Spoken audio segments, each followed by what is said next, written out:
Black আইস, এত রাখাই যাচ্ছে না। না, আমরা যে লোহার কাঁটা ওটা বলি, আসলে ওটা লোহা না, ওটা শঙ্কর ধাতু দিয়ে তৈরি। ওর সাথে আরো কিছু ধাতু মেশানো হয়, জিঙ্ক, টাইটানিয়াম, যাতে ওটা লোহার থেকেও আর স্টিলের থেকেও কঠিন হয়।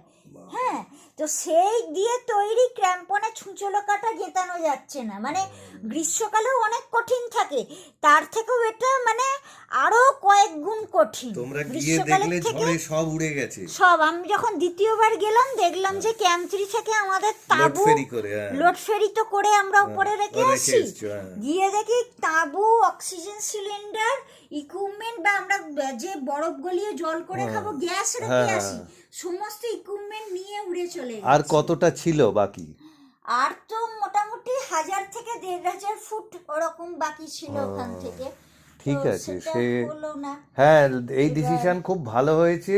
আবার তুমি নতুন উদ্যমে যাত্রা করবে, কিন্তু এর থেকে শিক্ষা তো অনেক পাওয়া গেল। অনেক, এবারে প্রচুর শিখেছি। এবং ওই যে পূর্বা ওয়াঙ্গেল শেরপা, উনি যে পড়ে গেলেন 3000 ফুট নিচে, ওই আইসে, হার্ড আইসে, এক মুহূর্তের জন্য ওই ক্র্যাম্পন পায়ের কাঁটাটা স্লিপ করে গেল, 3000 ফুট নিচে চলে গেল। ওনার কত অভিজ্ঞতা ছিল, উনি 19 বার এভারেস্ট আরোহণ করেছেন, অন্নপূর্ণা পৃথিবীর ডেডলিয়েস্ট পিক আরোহণ, K2 আরোহণ করা, মাকালুও এর আগে আরোহণ করেছেন।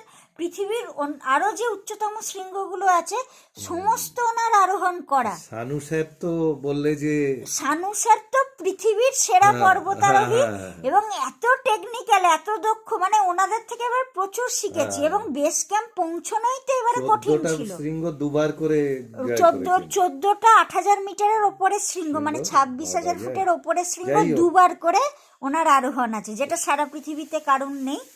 এবং এবারে বেস ক্যাম্প পৌঁছানো এত কঠিন ছিল, বেস ক্যাম্প যেতে যেতে পথে আমাদের ভার গ্লাস, পাথরের ওপর কাঁচের মতো বরফের আস্তরণ, যেটা ভার গ্লাস বলে, এই যে মেজে দেখছো না, কাঁচের মতো এমন আস্তরণ থাকবে, তুমি বুঝতে পারবে না, ভাববে তো মেজেই আছে, পাথরই আছে, পা দেবে পুরো স্লিপ কেটে চলে যাবে, পা থাকবেই না। দেখছিলাম ছবি, ওটাকে ভার গ্লাস বলে, গুগলে সার্চ করে দেখবে ভার গ্লাস কি ডেঞ্জারাস, দেখতে পাবে।